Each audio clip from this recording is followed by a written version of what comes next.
Today we will discuss class 6 social science में chapter number 10 strength in differences.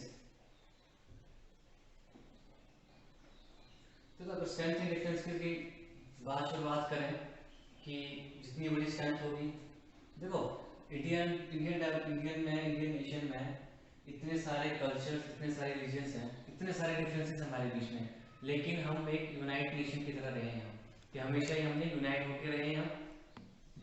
ठीक है, तो इस चैप्टर में हम ये चीज देखेंगे। देखो डिफरेंट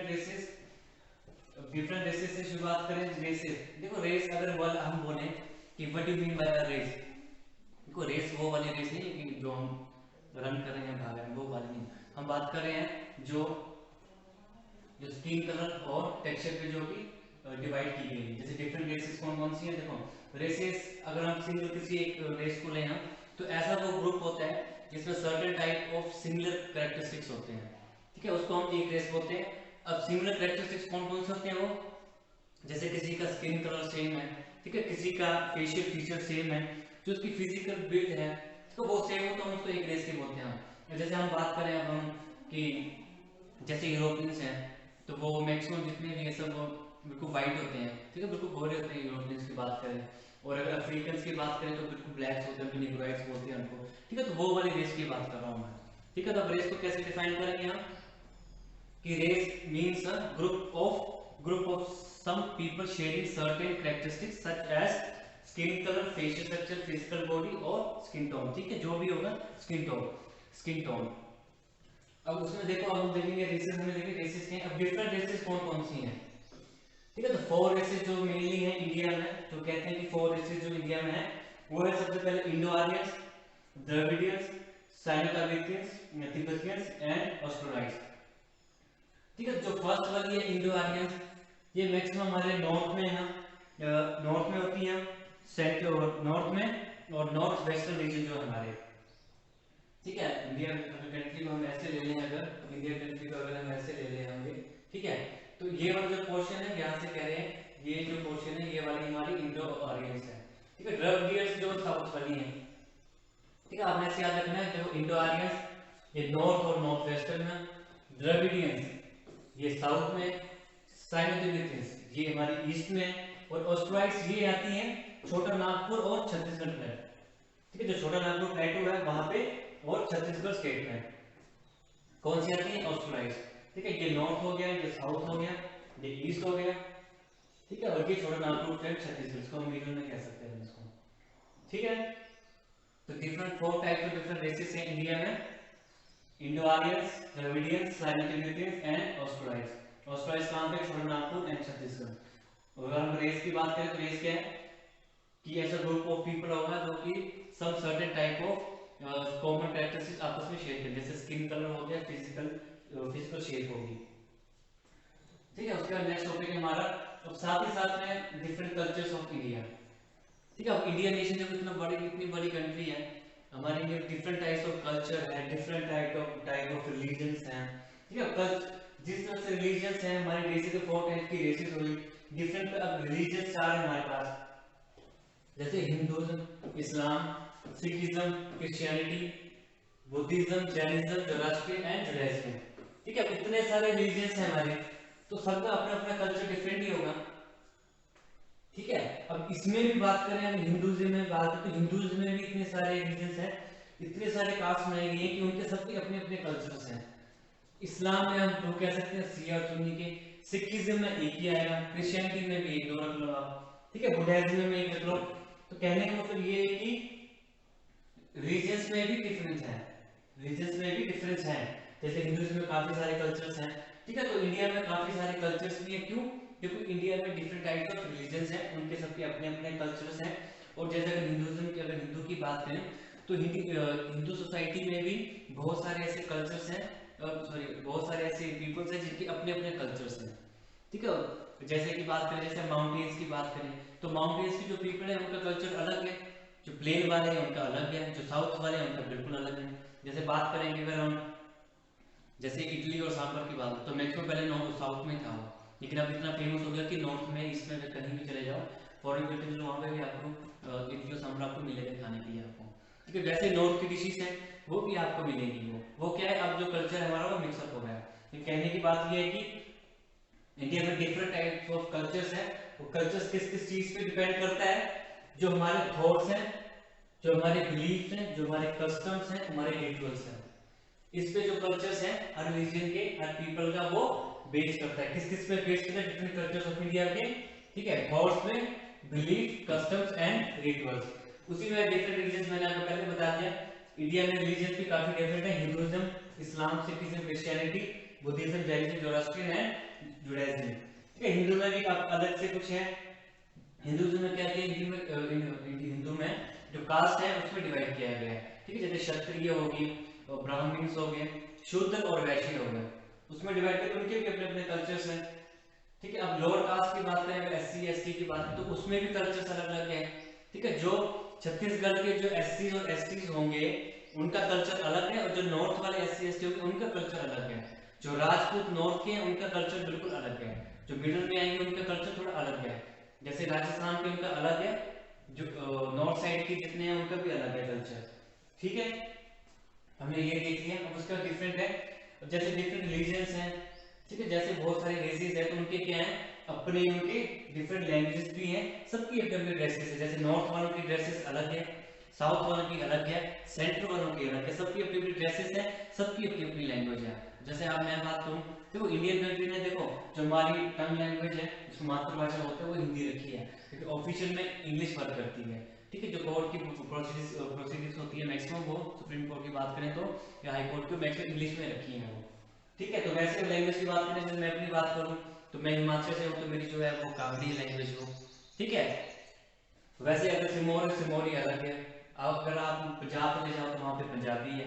ठीक है, तो काफी सारी डिफरेंट लैंग्वेजेस हैं, क्यों, क्योंकि डिफरेंट टाइप्स ऑफ रेसेस हैं, डिफरेंट टाइप्स ऑफ रिलीजन है, डिफरेंट टाइप ऑफ कल्चर्स है, उसकी वजह से डिफरेंट टाइप्स ऑफ लैंग्वेज आ गई है। उसी के साथ साथ डिफरेंट टाइप्स ऑफ ड्रेसेस हैं। ठीक है, जो नॉर्थ के लोग हैं उनकी अलग ड्रेसेस होती है, जैसे गद्दीर होते हैं उनकी अपनी ड्रेसेस होती हैं। ठीक है, जो राजपूत होते हैं उनकी ड्रेस अलग है, जो उनके मैरिज वगैरह होती है तो उनका कल्चर अलग आ जाता है, उनकी जो ड्रेसेस हैं वो अलग है। मुस्लिम्स आएंगे तो उनकी ड्रेसेस अलग है। ठीक है, तो साथ ही साथ में क्या है, फिर क्या देखो डिफरेंट टाइप्स ऑफ फूड, अब जाहिर सी बात है सबकी अपनी लैंग्वेज, जैसे सबके फूड भी डिफरेंट डिफरेंट होंगे। ठीक है, हिंदू कुछ अलग फूड तरीके से फूड बनाते हैं। ठीक है, और बात करें जैसे हिंदू में ही बात करें तो नॉर्थ वालों का फूड बनाने का जो तरीका है वो अलग है, साउथ वालों का अलग है, और जो मिडिल और ईस्ट और वेस्ट है उनका अपना अलग से है, कि हिंदू में ही है। तो मुस्लिम्स का भी अलग होगा, जो क्रिश्चियनिटी के सिखिज्म है उनका सबका अपना अलग अलग सा डिफरेंट टाइप्स ऑफ फूड्स हैं जो बनाते हैं, सबके अपने अपने तरीके हैं ये।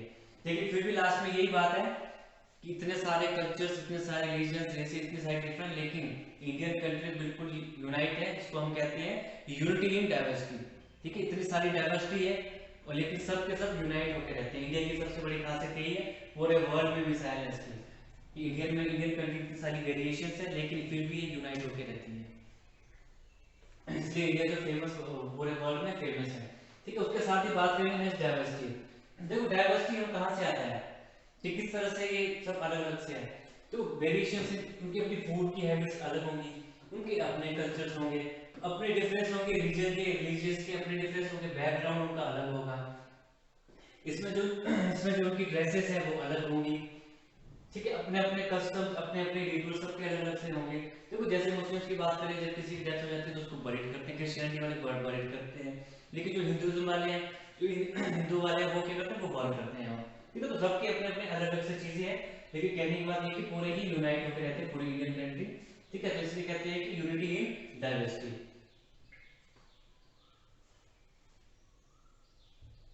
ठीक है, उसका नेक्स्ट देखेंगे, देखो क्या क्या ऐसे ज्योग्राफिकल फैक्टर्स हैं ऐसे।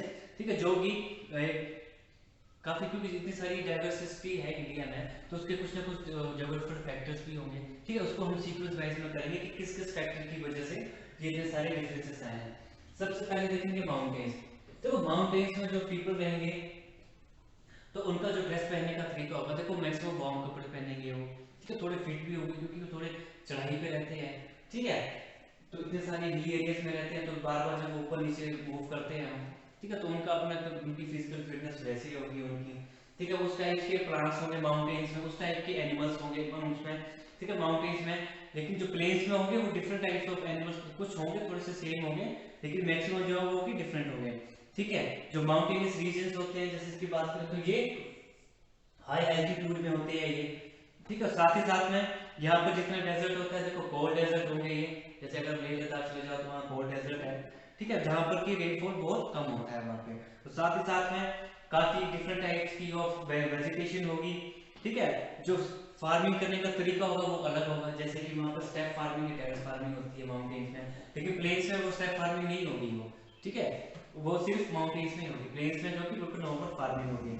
साथ ही साथ में वहाँ पर काफी मीट्स और डेयरी प्रोडक्ट्स होंगे माउंटेन्स में, ठीक है। काफी टाइप के जैसे जो एनिमल्स है वो जिनकी जो स्किन होगी वो काफी मतलब स्किन तो आप कह सकते हैं कि जो एनिमल्स से जो हमें वूल्स वगैरह मिलेगी वो काफी सिल्की होगी, वूल्स भी डिफरेंट टाइप्स की होगी, ठीक है। जैसे अगर नेक्स्ट आ गया हमारा देखो प्लेन्स, तो माउंटेन्स एरिया नेक्स्ट हमारे पास देखो कश्मीर, हिमाचल, ये सब माउंटेन्स में ही आएंगे ये। और बाकी प्लेन्स की बात करें तो हमारे जो मिडल पोर्शन है, आफ्टर ये चंडीगढ़ से शुरुआत कर लो आप बिल्कुल साउथ मैक्सिमम प्लेन ही है, सिर्फ नागपुर से ऊपर ऊपर रखो वो सारा प्लेन है, नीचे जो डेक्कन प्लेटू आ जाता है, ठीक है। तो प्लेन्स के जो अपने कल्चर्स होंगे, अपने कल्चर्स होंगे, उसमें बड़ी डाइवर्सिटी होगी, डिफरेंट टाइप्स के प्लांट्स और एनिमल्स होंगे। जिस तरह से एनवायरनमेंट, जिस तरह से क्लाइमेट होगा उस तरह से उसकी प्लांट्स, वेजिटेशन, एनिमल्स और ह्यूमंस की रहने का तरीका सबका अलग अलग होगा वो। ये है जियोग्राफिकल फैक्टर जो कि डिपेंड करते हैं कि किस तरह से डाइवर्सिटी जो इंडियन कंट्री में जो कि चेंज हो रही है वो, ठीक है। साथ ही साथ में देखो जो प्लेन्स हैं इनकी जो सॉइल्स होती है काफी फर्टाइल होती है, ठीक है, काफी फर्टाइल सॉइल होती है। और यहाँ का जो जो वेदर होगा, जो टेम्परेचर होगा वो यहाँ का हाई होता है। यहाँ का माउंटेन्स में कोल्डी वेदर होता है, यहाँ पे बिल्कुल हॉट वेदर होता है इनका, ठीक है। साथ ही साथ में जो इनके एग्रीकल्चर्स होंगे वो अलग, जैसे मैंने बताया कि आप माउंटेन्स में स्टेप फार्मिंग करेंगे, लेकिन प्लेन्स में नहीं होगी। प्लेन्स में जो नॉर्मल फार्मिंग होती है उसी से करेंगे, ठीक है। इरिगेशन करेंगे तो वाटर कहाँ से लेंगे, जैसे कैनाल्स वगैरह बिल्ड की होंगी या कोई रिवर होगी वहां से बिल्ड करेंगे, ठीक है। काफी सारी प्लेन एरिया तो काफी सारी इंडस्ट्रीज फ्लरिश करी होंगी प्लेन्स में, ठीक है, जो कि डाइवर्सिटी में चेंज आती है वो।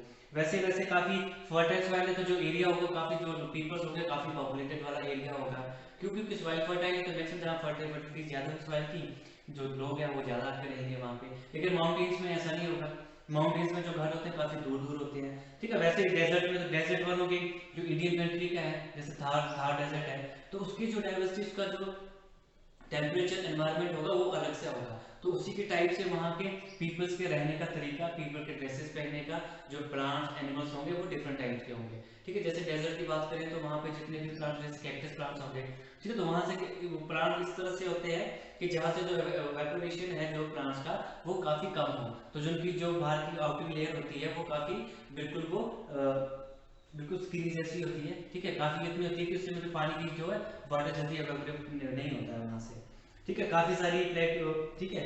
और बाद में नेक्स्ट बात करेंगे तो डेजर्ट हो गया, अब रहेगा हमारा प्लेटूज, ठीक है। प्लेट्स मैंने बता दिया, डेजर्ट भी बता दिया, बचा प्लेटूज, ठीक है। तो प्लेटूज में जो सॉइल होती है मैक्सिमम ब्लैक सॉइल होती है, क्यों, क्योंकि ये जो एरिया बना है ये बना है कि एक टाइम में वोल्केनो था वो इरप्ट हुआ और धीरे धीरे वो लावा मैग्मा बाहर निकला और लावा फॉर्म में वो धीरे धीरे ठंडा हो गया, तो क्या बना, वो प्लेटूज बने।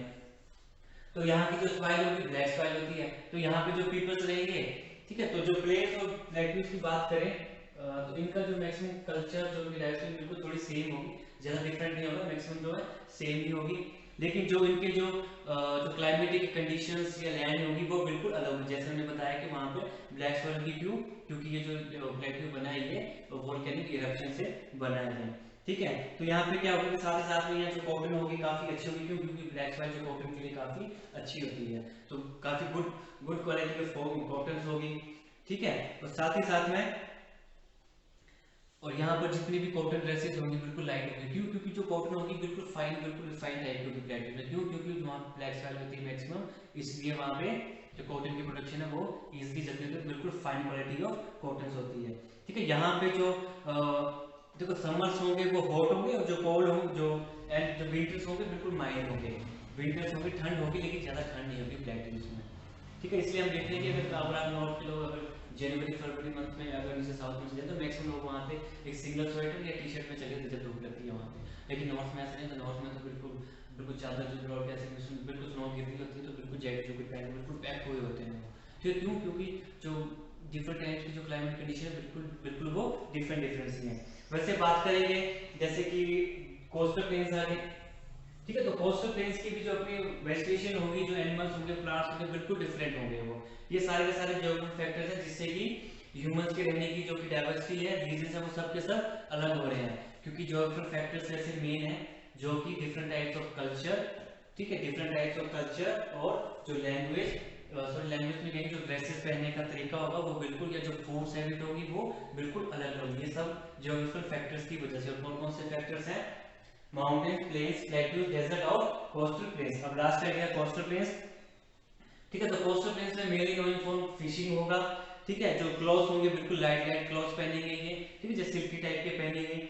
साथ ही साथ में जो एग्रीकल्चर में एंगेज होंगे मैक्सिमम, और साथ में फार्मिंग करेंगे, जैसे प्लांटेशन फार्मिंग होगी यहाँ पे, ठीक है। और जो यहाँ का जो क्लाइमेट होगा बिल्कुल मॉडरेट क्लाइमेट होगा, ज्यादा डिफरेंस नहीं होगा, ज्यादा क्लाइमेट मॉडरेट क्लाइमेट होगा, ठीक है। और क्या होगा कि देखो कोस्टल प्लेन्स जो है कि वो क्या होते हैं, तो मैक्सिमम जो सराउंड करते हैं वो एक साइड में सी है और एक साइड में हिल है। जो इंडिया की जो कोस्टल प्लेन्स हैं, दोनों साइड की बात करें वेस्ट और ईस्ट में, तो एक साइड में सी है और एक दूसरी तरफ को हिल्स है, ठीक है। मतलब वेस्ट साइड का, अगर हम वेस्ट साइड की बात करें तो वेस्ट साइड में पहले सी है, उसके बाद हिल्स है। ईस्ट की बात करें तो ईस्ट में पहले सी है, फिर उसके बाद हिल्स है, ठीक है। जैसे कि हम बात करें तो वो मलबार कोस्ट और कोरोमंडल कोस्ट, ठीक है, वैसी वैसी चीजें हैं वहाँ पे जो हमारा इंडिया के जो कोस्टल प्लेन्स हैं। साथ ही साथ में जो हमारा नेक्स्ट टॉपिक है वो है हमारा other cultures and historical factors diversity, ठीक है। जितने भी ये फैक्टर्स हैं ये कि और कौन कौन से कल्चरल फैक्टर और हिस्टोरिकल फैक्टर्स हैं, किस पे बेस्ड है ये? डाइवर्सिटी पे बेस्ड है। फिर जैसे इसमें मेन देखेंगे तो कौन कौन से, देखो spread of Buddhism, Mughal period, British rule और पार्टीशन ऑफ इंडिया। तो ये चीजें जब हुई है इंडिया में तो इनकी वजह से काफी सारी जो इंडियन कल्चर है उसमें काफी सारी डाइवर्सिटीज आई है उसमें। मुगल पीरियड जब आया तो मुस्लिम आए तो काफी सारी डाइवर्सिटी, ये अपनी चीजें लेकर आए। जब ब्रिटिश आए ये अपनी चीजें लेकर आए। जब पार्टीशन हुआ इंडिया का, तो ये तो आपको पता ही है कि जब इंडिया और पाकिस्तान का जब पार्टीशन हुआ तो काफी सारी चेंजेस हुई थी, लोगों ने बहुत सारी मूवमेंट की थी, बहुत सारे माइग्रेट, तो काफी सारे चेंजेस हुए थे, ठीक है। इसकी वजह से क्या हुआ पार्टीशन, बहुत सारे सोशल, कल्चरल, इकोनॉमिकल चेंजेस बहुत सारी दोनों कंट्रीज को फेस करने पड़े थे। मुगल पीरियड में जब मुगल्स आए थे तो इनकी अपनी चीजें लेकर आए थे, कि अपना पहनावा, अपनी फूड हैबिट्स, अपना कल्चर लेकर आए थे। जब बुद्धिज्म आए थे तो इन्होंने अपना कल्चर, अपनी लैंग्वेज, अपनी ड्रेसेस इन्होंने स्प्रेड की थी इन्होंने, ठीक है। और साथ साथ जब ये वो अदर कल्चर्स हैं जो कि मेन है किसके लिए बेस करते हैं, डाइवर्सिटी इंडिया में और किस किस कारण से आई है, ठीक है। तो spread of Buddhism, Mughal period, British rule और पार्टीशन ऑफ इंडिया। उसके बाद नेक्स्ट है हमारे को नेशनल मूवमेंट की अगर बात करें हम, तो नेक्स्ट टॉपिक है हमारा जो लास्ट में, ये लास्ट टॉपिक है चैप्टर का, कि नेशनल मूवमेंट मींस, देखो इंडिया में इतने सारे कल्चर्स, इतने सारे रिलीजन, इतने सारी रेसेस है, इतने सारी डाइवर्सिटी है, इतने सारे फूड हैबिट्स, ड्रेसेस, सबका रहने का तरीका अपना अपना अलग है। लेकिन मेन बात ये है इतनी सारी डाइवर्सिटी होने के बावजूद भी इंडियन कंट्री जो है बिल्कुल यूनाइट है। तो हम इसको कहते हैं कि यूनिटी इन डाइवर्सिटी। पूरे वर्ल्ड में मिसाल है इंडिया की, अगर कंट्री हो तो इंडियन कंट्री जैसी हो, क्यों? क्योंकि इतनी सारी डाइवर्सिटी होने के बावजूद भी ये कंट्री बिल्कुल यूनाइट है, जिसको हम बोले यूनिटी इन डाइवर्सिटी। और साथ ही साथ में इतने सारे डिफरेंट चीजें होने के बाद भी हम यूनाइट है, कैसे? United as a one nation. और जो इसकी यूनिटी डाइवर्सिटी की जो शुरुआत हुई थी, ये सबसे पहले पंडित जवाहरलाल नेहरू जी थे, ये लेकर आए थे। ये क्यों लेकर आए थे उस टाइम में? क्योंकि उस टाइम जब ब्रिटिश रूल चल रहा था, हमारे इतने सारे रिलीजन थे, इन्होंने क्यों? क्योंकि जो ब्रिटिश थे इनका मेन मोटिव क्या था कि फूट डालो और शासन करो, ठीक है। तभी पंडित जवाहरलाल नेहरू जी ये नारा लेकर आए थे, स्लोगन लेकर आए थे ये कि यूनिटी इन डाइवर्सिटी। तो इन्होंने इस स्लोगन से काफी सारा हेल्पफुल मिला था, जितने भी डिफरेंट कल्चर रिलीजन के लोग थे ये सब यूनाइटेड थे, सबने मिलकर किसमें काम किया? इंडिया को फुली इंडिपेंडेंट बनाया इन्होंने, जिसे ब्रिटिश जो थे वो इंडिया छोड़कर चले गए थे, ठीक है। तो आपने ये याद रखना है कि यूनिटी डाइवर्सिटी स्लोगन किसने दिया था? पंडित जवाहरलाल नेहरू ने। और उससे क्या हुआ था कि ब्रिटिश रूल में इंडियन कंट्री जो थी, तो डिफरेंट टाइप से कल्चर रीजन, जो ब्रिटिश का जो स्लोगन था कि फूट डालो शासन करो, वो वाला इसमें काफी हद तक ये बड़ा हेल्पफुल था, जो कि इंडियन कंट्री के लिए फुली इंडिपेंडेंट बनाता इंडिया को, ठीक है। तो आज के लिए हम इतना ही करेंगे। और बस इसमें याद रखना कि जो इंडियन कल्चर, जो रेसेस है, डिफरेंट टाइप्स ऑफ कलर्स, और डिफरेंट टाइप ऑफ कलर्स है, लैंग्वेज है, रिलीजन है, लेकिन फिर भी ये यूनाइट होकर रहते हैं। वर्ल्ड में पूरी फेमस है कि we united, we have different types of religion cultures but united as a one nation, ठीक है। Okay, thank you.